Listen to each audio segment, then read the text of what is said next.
Hello दोस्तों, आज हम लोग बात करने जा रहे हैं ऑप्टिकल फाइबर के बारे में। तो इस वीडियो में हम लोग बात करेंगे ऑप्टिकल फाइबर की इंट्रोडक्शन के बारे में, इसकी स्ट्रक्चर के बारे में और इसकी वर्किंग प्रिंसिपल के बारे में। ऐसे ही हम लोग देखेंगे इसका डिफरेंट क्लासिफिकेशन देख लेंगे और इसकी ब्लॉक डायग्राम देखेंगे। साथ ही साथ इसके कुछ एडवांटेज और डिसएडवांटेज के बारे में भी बात करेंगे।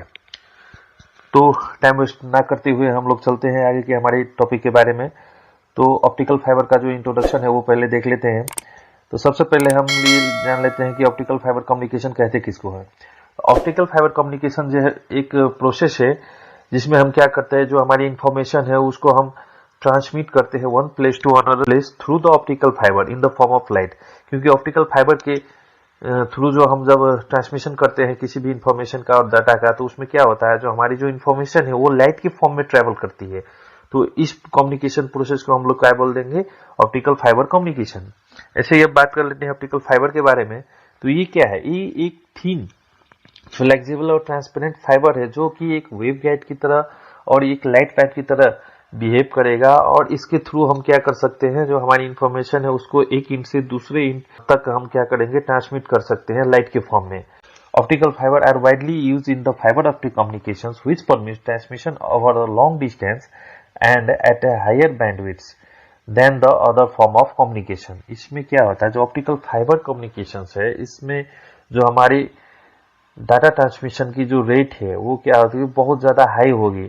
और लॉन्ग डिस्टेंस के लिए इसको हम यूज़ करेंगे क्योंकि इसमें लॉसेस नहीं होती है, नेग्लिजिबल लॉसेस होती है, इसीलिए ऑप्टिकल फाइबर यूज़ किया जाता है लॉन्ग डिस्टेंस के लिए। जैसे हमको पता हो कि जब जो नेट हम लोग चलाते हैं, जो इंटरनेट हम लोग चलाते हैं, उसमें क्या होगी, ऑल ओवर द वर्ल्ड जो पाइपलाइंस बिछी हुई है, जो फाइबर बिछी हुई है, उसी के थ्रू हमारी क्या होती है, जो डाटा है वो ट्रांसमिट होती है एक प्लेस से दूसरे प्लेस की तरफ। तो जितने भी हमारे जो इंटरनेट से कनेक्टेड है सारे हमारे ऑप्टिकल फाइबर थ्रू ही कनेक्शन है। जो ट्रांसमिशन जो भी होता है ऑप्टिकल फाइबर के थ्रू ही होता है। तो जो ऑप्टिकल फाइबर है ये एक मीडियम की तरह काम करता है। और इसकी बात कर लेते हैं साइज की। तो इसमें क्या होता है, जो हमारा ऑप्टिकल फाइबर वो हमारे हेयर के इक्वल्स है, क्योंकि जो हमारा हेयर जितना पतला है वैसे ही उतना ही पतला हमारा ये ऑप्टिकल फाइबर हो सकता है। और ये बनता किस चीज से है, तो ये एक ट्रांसपेरेंट ग्लास मटेरियल से बनता है। जैसे इसको हम किसी भी ट्रांसपेरेंट डाइइलेक्ट्रिक मटेरियल से बना सकते हैं अथवा हम ग्लास से बना सकते हैं। और एक ऑप्टिकल फाइबर के केबल के अंदर हमको बहुत सारे bundle of optical fibre cable मिलते हैं, जो कि हर एक फाइबर केबल मैसेज ट्रांसमिशन के लिए कैपेबल है। तो हम क्या कह सकते हैं, जो optical fibre consist of the bundles of the glass threads each of which is capable of transmitting message. ऐसे ही optical fibre cables are typically use in the telecommunications. मेनली ये टेलीकम्युनिकेशंस में यूज होता है, जैसे कि हमारा इंटरनेट के लिए हो गया, टेलीफोन के लिए हो गया, टेलीविजन के लिए हो गया, एटसेट्रा। अब बात कर लेते हैं ऑप्टिकल फाइबर के स्ट्रक्चर के बारे में। तो हम इस पिक्चर में देख सकते हैं हमारे जो ऑप्टिकल फाइबर है वो मेनली इसके जो पार्ट्स है वो core, cladding, buffer coating, stent material और आउटर जैकेट है। ये सारे मिलके हमारे एक ऑप्टिकल फाइबर का निर्माण होता है। जो ऑप्टिकल फाइबर का जो मेन पार्ट है उसको हम बोलते हैं कोर। तो वन बाय वन हम इस सारे पार्ट्स के बारे में बात कर लेते हैं। तो फर्स्ट में बात करते हैं कि कोर के बारे में। कोर हमारा क्या है, तो ये सबसे हमारा जो इनर पार्ट है ऑप्टिकल फाइबर का, जिसको हम सेंट्रल पार्ट भी बोलते हैं, वो हमारा क्या है, जो कोर है। It is a medium which allows the light to pass through it। Core क्या करता है, जो लाइट को पास करता है अपने थ्रू।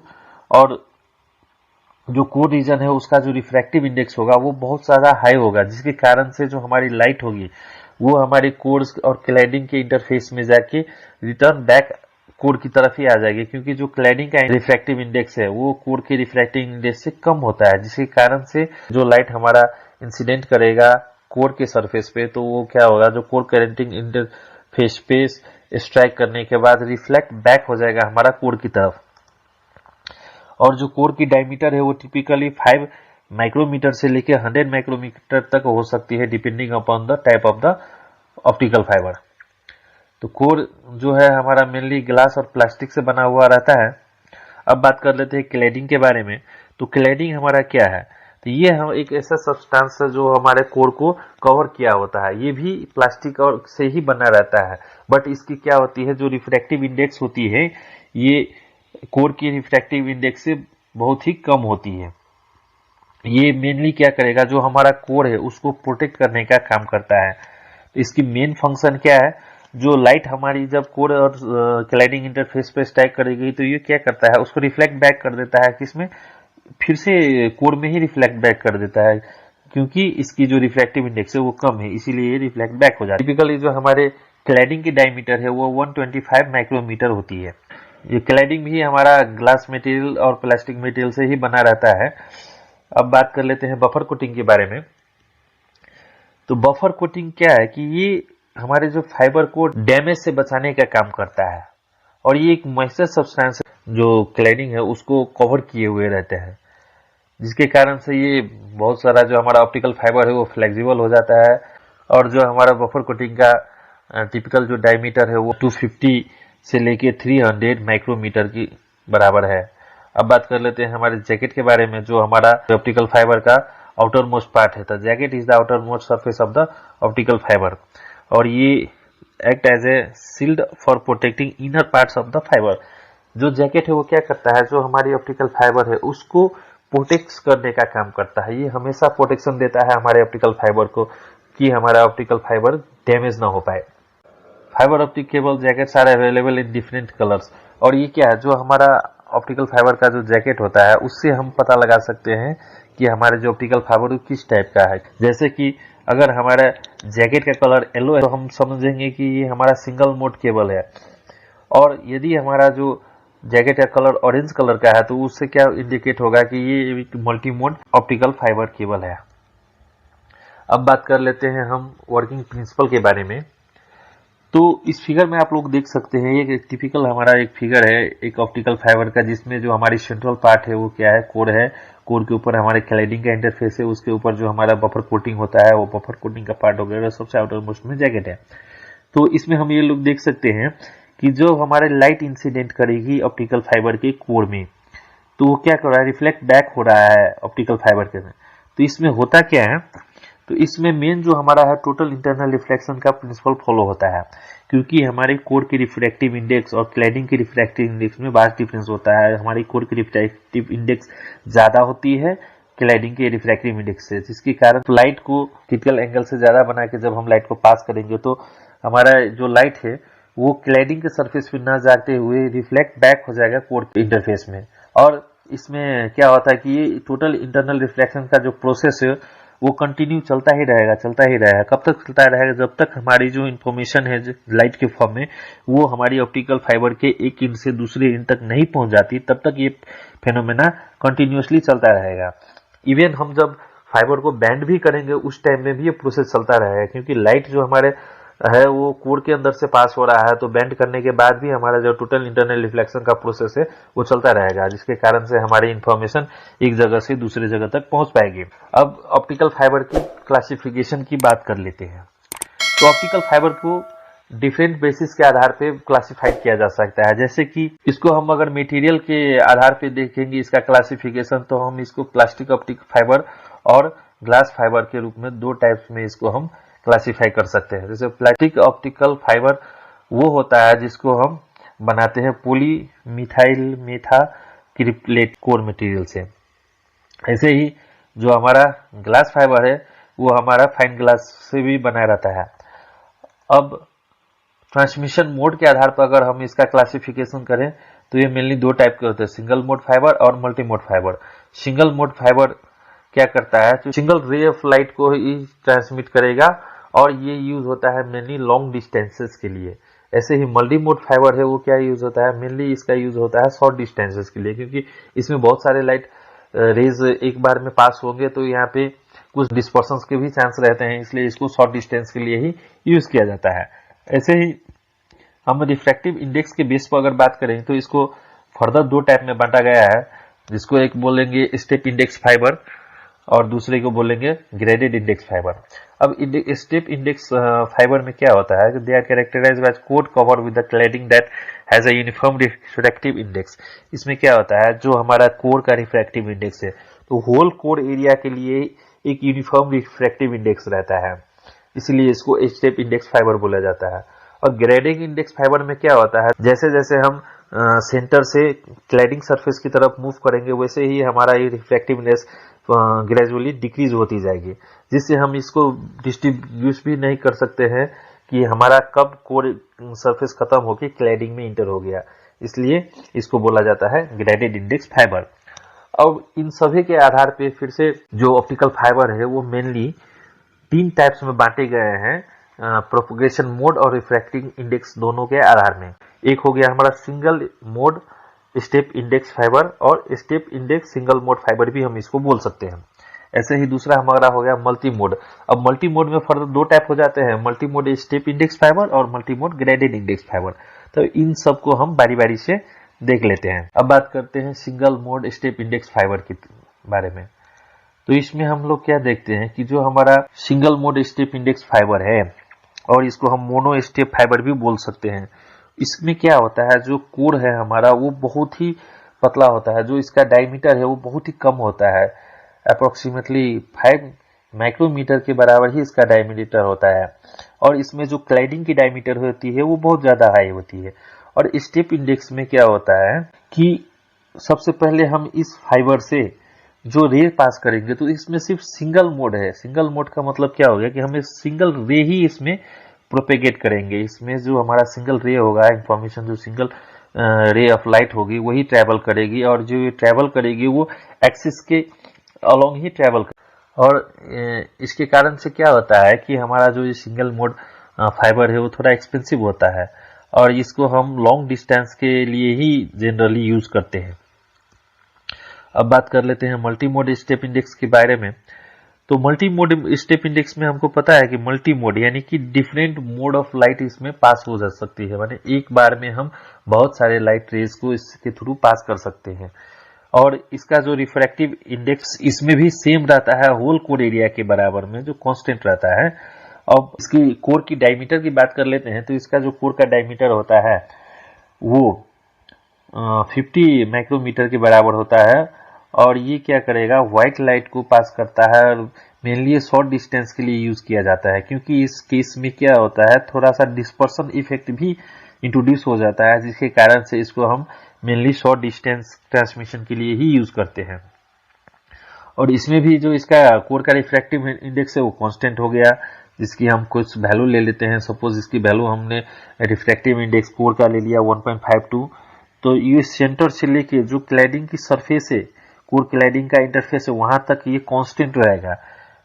ऐसे ही इसका जो रिफ्रैक्टिव इंडेक्स है क्लैडिंग का वो भी कांस्टेंट रहता है, जिसकी वैल्यू हम अगर ले लें कुछ, तो ये जैसे 1.48 हमने वैल्यू ली है, तो ये पूरे क्लैडिंग सरफेस जो हमारे क्लैडिंग एरिया है, पूरे कोर क्लैडिंग इंटरफेस से लेके जो बफर कोटिंग तक का जो रीजन है, वो पूरे रीजन में हमारा जो रिफ्रैक्टिव इंडेक्स है वो क्या होगा, यूनिफॉर्म रहेगा। जैसे कि हम इस रिफ्रैक्टिव इंडेक्स फिगर में भी देख सकते हैं कि जो हमारी सेंटर पार्ट से लेके कोर क्लैडिंग की इंटरफेस है वहां तक हमारी टोटल रिफ्रैक्टिव इंडेक्स N1 है, ईटा 1 है, और उसके बाद में जो क्लैडिंग सरफेस है उसमें हमारा क्या है, ईटा 2 है। तो इस फिगर में भी हम ये लोग क्लियरली देख। अब तीसरी टाइप की बात कर लेते हैं, तो तीसरी टाइप है मल्टी मोड ग्रेडेड इंडेक्स। अब मल्टी मोड ग्रेडेड इंडेक्स में क्या है कि सबसे पहले तो हमको ये समझना होगा कि ग्रेडेड इंडेक्स फाइबर किसको बोलते हैं। तो ग्रेडेड इंडेक्स फाइबर में क्या होता है, जो हमारा रिफ्रैक्टिव इंडेक्स है वो कांस्टेंट नहीं रहता है। जैसे जैसे कोर की सेंटर से लेके हम क्लैडिंग के इंटरफेस की तरफ मूव करेंगे, वैसे वैसे हमारा क्या होगा, रिफ्रैक्टिव इंडेक्स ग्रेजुअली डिक्रीज होता जाता है। इस फिगर से भी हम ये चीज देख सकते हैं। और इसमें हमारा क्योंकि ये मल्टी मोड फाइबर है, तो इसमें हमारा कोर का जो डायमीटर है वो ऑब्वियसली ज्यादा होगा, और ग्रेडेड इंडेक्स के केस में 50 माइक्रोमीटर से लेके 100 माइक्रोमीटर तक हो सकता है।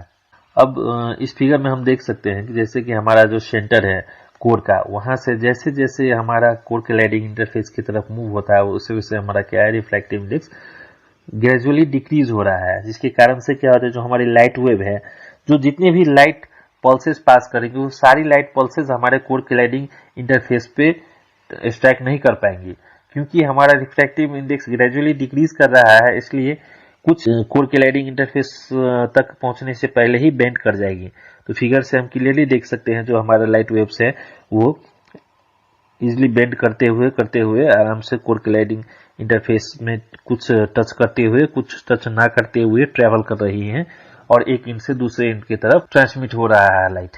और इसके केस में क्या आता है, जैसे हमारा कोर और कैलाइडिंग के बीच में कोई नोटिशिएबल बाउंड्री नहीं मिलता है, क्योंकि ग्रेजुअली डिक्रीज हो रहा है। तो हमको ये भी पता है कि रिफ्रैक्टिव इंडेक्स जो हमारा क्लैडिंग का होता है वो कोर से कम होता है, और कोर में भी इसमें कांस्टेंट नहीं है, ग्रेजुअली डिक्रीज हो रहा है। तो हम इसको नोटिस नहीं कर पाएंगे कि कहाँ पे हमारा कोर क्लैडिंग इंटरफेस खत्म हो गया और हम क्लैडिंग की तरफ पहुंच गए। बट जो हमारे रे ऑफ लाइट है वो क्लैडिंग की तरफ नहीं जा पाएंगी, क्योंकि जो कोर का लास्ट पोजीशन है कोर क्लैडिंग इंटरफेस तक ही स्ट्राइक करके वापस से हमारे कोर में टोटल इंटरनल रिफ्लेक्शन करते हुए ट्रेवल कर जाएंगी लाइट।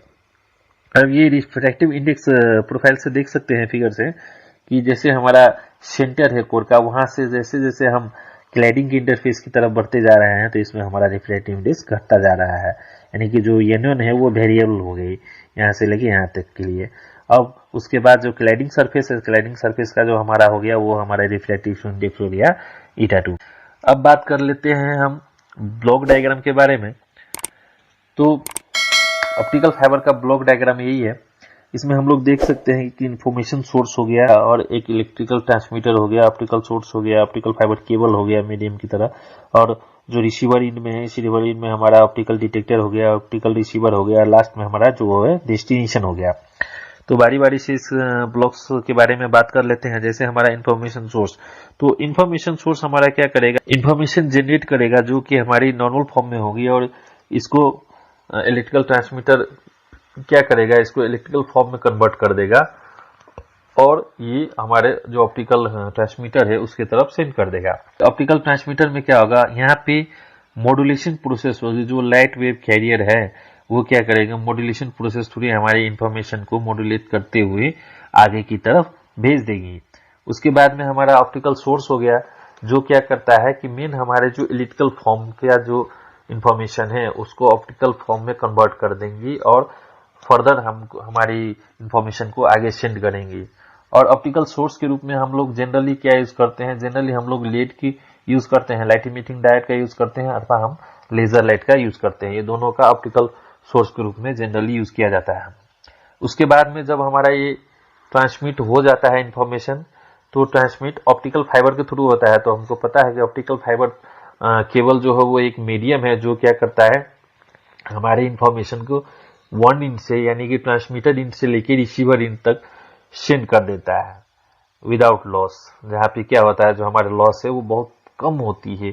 और जब हम बहुत लॉन्ग डिस्टेंस की बात करते हैं, जब हम लॉन्ग डिस्टेंस ट्रांसमिशन कर रहे होते हैं, उस केस में क्या होता है कि एक सर्टेन डिस्टेंस के बाद हम क्या करते हैं, एक रिपीटर अथवा कोई ऑप्टिकल एम्पलीफायर का भी यूज कर लेते हैं, जो कि क्या करेगा, हमारे जो सिग्नल है उसको एम्पलीफाई करके आगे सेंड कर देगा।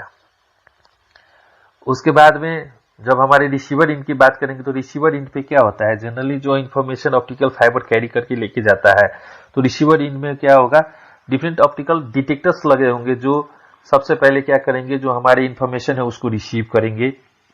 उसके बाद में यहाँ पे डीमोडुलेशन प्रोसेस के थ्रू जो हमारी इंफॉर्मेशन है उसको जो कैरियर सिग्नल से एक्सट्रैक्ट करके हमारे डेस्टिनेशन की तरफ सेंड कर देंगे। क्योंकि हमको पता है, जैसे हमने ट्रांसमीटर में क्या किया था, मॉड्यूलेशन प्रोसेस किया था, तो मॉड्यूलेशन का ही रिवर्स प्रोसेस डीमॉड्यूलेशन होता है। तो डीमॉड्यूलेशन थ्रू जो हाई फ्रीक्वेंसी कैरियर है उसमें से हमारी इंफॉर्मेशन सोर्स को एक्सट्रैक्ट करते इसको हमारे डेस्टिनेशन की तरफ भेज दिया जाता है। अब इसमें जनरली फोटो डायोड और फोटो ट्रांजिस्टर का यूज किया जाता है डिटेक्शन ऑफ ऑप्टिकल सिग्नल के लिए, और उसके बाद ये क्या करता है, उस ऑप्टिकल को इलेक्ट्रिकल में कन्वर्ट कर देता है। अब बात कर लेते हैं हम लोग ऑप्टिकल फाइबर की कुछ एडवांटेजेस के बारे में। पहला एडवांटेज हम लोग देखते हैं वाइडर बैंडविड्थ। इसकी बैंडविड्थ बहुत ज्यादा है, क्योंकि हमको पता है कि ऑप्टिकल फाइबर का जो फ्रीक्वेंसी रेंज है वो बहुत ज्यादा हाई है, इसके लिए इसकी बैंडविड्थ भी बहुत ज्यादा हाई होगी और इसका जो डाटा रेट है वो भी बहुत ज्यादा हाई होगी। दूसरी एडवांटेज की बात कर लेती हैं कि इसका जो साइज है वो बहुत छोटा होता है, क्योंकि हमको पता है कि जैसे वुमेन का जो हेयर है उसके बराबर होता है, जिसके कारण से इसकी वेट भी बहुत कम होगी, लाइट वेट हो गया और इजिली हम इसको कैरी कर सकते हैं। और इसमें कोई इलेक्ट्रिकल आइसोलेशन नहीं होता है, जैसे कि कोई भी इलेक्ट्रिक फील्ड और मैग्नेटिक फील्ड का कोई इफेक्ट हमारे ऑप्टिकल फाइबर पे नहीं पड़ेगा, क्योंकि हमारा जो डाटा है, जो हमारा इंफॉर्मेशन है, वो किस फॉर्म में ट्रांसमिट हो रहा है, इन the form of light pulse में टू इंटरफेरेंस एंड क्रॉसटॉक। अच्छा, इसमें क्या होता है, जब ऑप्टिकल फाइबर थ्रू हम कोई भी मैसेज को सेंड करते हैं तो वहां पे इंटरफेरेंस के चांसेस नेग्लिजिबल होते हैं, इंटरफेरेंस होती ही नहीं है, क्योंकि इसमें हम कहीं पे भी ऑप्टिकल फाइबर के बीच में टैप नहीं कर सकते हैं, इसलिए इसमें इंटरफेरेंसेस के चांसेस बहुत कम हो जाती है और क्रॉसटॉक की भी चांसेस कम हो जाती है। ऐसे हाई सिग्नल सिक्योरिटी, अब इसकी बात कर लेते हैं तो सिग्नल सिक्योरिटी इसकी वैसे ही हाई हुई, क्योंकि जब हम इसमें कहीं पे भी ऑप्टिकल फाइबर को टैप नहीं कर सकते हैं तो सिग्नल सिक्योरिटी वैसे ही इसकी बहुत हाई हो जाती है। इसमें ट्रांसमिशन में कोई लॉसेस नहीं होते हैं और ये ऑप्टिकल फाइबर बहुत ही फ्लेक्सिबल केबल है और रिलायबिलिटी भी इसकी बहुत अच्छी रहती है। और एक बात ये भी है कि ऑप्टिकल फाइबर जो हमारा है वो फ्लेक्सिबल केबल है और लॉन्ग डिस्टेंस के लिए जनरली हम इसको यूज करते हैं, जो इसकी रिलायबिलिटी और फ्लेक्सिबिलिटी दोनों भी अच्छी रहती है। ऐसे इसके कुछ डिसएडवांटेज की भी बात कर लेते हैं। तो जैसे ऑप्टिकल फाइबर के बहुत सारे एडवांटेज हैं, कुछ डिसएडवांटेज इसमें भी है, जैसे कि ये फ्लेक्साइल है। तो हमको पता है कि ऑप्टिकल फाइबर हम लोग जब बनाते हैं तो ऑप्टिकल फाइबर किस चीज से बना होता है, तो ग्लास से बना होता है और प्लास्टिक से बना होता है। तो जब इसको हम बहुत ज्यादा बेंड करेंगे तो हमारा जो ऑप्टिकल फाइबर है वो डैमेज हो जाएगा, फ्लेक्साइल हो जाएगा, इसलिए इसमें इसकी ये एक डिसएडवांटेज हो गई। जैसे high installation and maintenance cost. अब ऑप्टिकल फाइबर जैसे फ्लेक्साइल है, क्योंकि ये एक ग्लास ट्यूब से बना रहता है, तो इसकी इंस्टॉलेशन कॉस्ट और मेंटेनेंस कॉस्ट हाई हो जाती है। जब हम इसको इंस्टॉल करेंगे तो हमको डीप जमीन के भीतर जो हमारी लेयर है अर्थ की, उसके भीतर इसको इंस्टॉल करना पड़ता है, थोड़ा डीपली इंस्टॉल करना पड़ता है ताकि किसी भी चीज से इसको डैमेज ना पहुंचे, इसलिए इसकी इंस्टॉलेशन कॉस्ट थोड़ी हाई हो जाती है। ऐसे ही इसकी मेंटेनेंस की बात करते हैं तो इसकी मेंटेनेंस कॉस्ट भी हाई हो जाती है, क्योंकि इसके लिए एक स्किल मैन पावर की ही आवश्यकता पड़ेगी, नॉर्मल लोग इसको मेंटेनेंस नहीं कर सकते हैं, इसलिए इसकी मेंटेनेंस कॉस्ट भी हाई होती है। अब ऑप्टिकल फाइबर आर यूनिडायरेक्शनल। तो ऑप्टिकल फाइबर में क्या है, इसके केस में क्या फंडा है कि जो हमारा ऑप्टिकल फाइबर है वो ये यूनिडायरेक्शनल होता है। जैसे कि ट्रांसमिट करने के लिए अगर हम एक ऑप्टिकल फाइबर का यूज कर रहे हैं तो रिसीव करने के लिए हमको दूसरा ऑप्टिकल फाइबर का यूज करना पड़ेगा, इसीलिए हम ऑप्टिकल फाइबर को पेयर के रूप में यूज करते हैं टू वे कम्युनिकेशन के लिए। एक हमारा ट्रांसमीटर के लिए हो गया, एक हमारा रिसीप्शन के लिए हो गया। एक केबल के थ्रू हम इंफॉर्मेशन ट्रांसमिट करेंगे तो दूसरे केबल थ्रू हम अपना इंफॉर्मेशन रिसीव कर सकते हैं, इसीलिए इसको पेयर में ही यूज किया जाता है। Skill man power for maintenance, इसमें हमारा स्किल मैन पावर चाहिए इसकी मेंटेनेंस के लिए, जो हमने पहले भी बोला था। Signal distribution difficult in installation and maintenance. इसकी इंस्टॉलेशन और मेंटेनेंस थोड़ी डिफिकल्टी इसलिए आती है क्योंकि हम जब इसको इंस्टॉल करते हैं तो जमीन के भीतर इंस्टॉल करते हैं, तो कभी भी इसको अगर निकालना हो अथवा इसका कोई मेंटेनेंस करना हो तो इसकी में बहुत सारी डिफिकल्टी आती है और लेबर कॉस्ट भी हमारा हाई हो जाता है। सेंसिटिविटी, ऑप्टिकल फाइबर जो बहुत ही सेंसिटिव होता है क्योंकि ये हमारी ग्लास मटेरियल से बनी हुई है, तो जब हम इस पे अगर केयर नहीं देंगे, केयर नहीं करेंगे तो ये हमारा ऑप्टिकल फाइबर डैमेज हो सकता है, इसलिए बहुत ही हाई सेंसिटिव होता है। तो आज के वीडियो में हमने फाइबर के बारे में जनरल इंट्रोडक्शन की, इसके हमने टाइप्स देखे, इसके वर्किंग प्रिंसिपल देखी, ब्लॉक डायग्राम देखी और एडवांटेज और डिसएडवांटेज की भी बात कर ली। और आप लोगों से गुजारिश, हमारे चैनल को पहली बार देख रहे हैं तो हमारे चैनल को लाइक कर दीजिए, शेयर कर दीजिए और सब्सक्राइब कर दीजिए, साथ ही साथ बेल आइकन को हिट कर दीजिए। अभी के लिए इस वीडियो में इतना ही, धन्यवाद।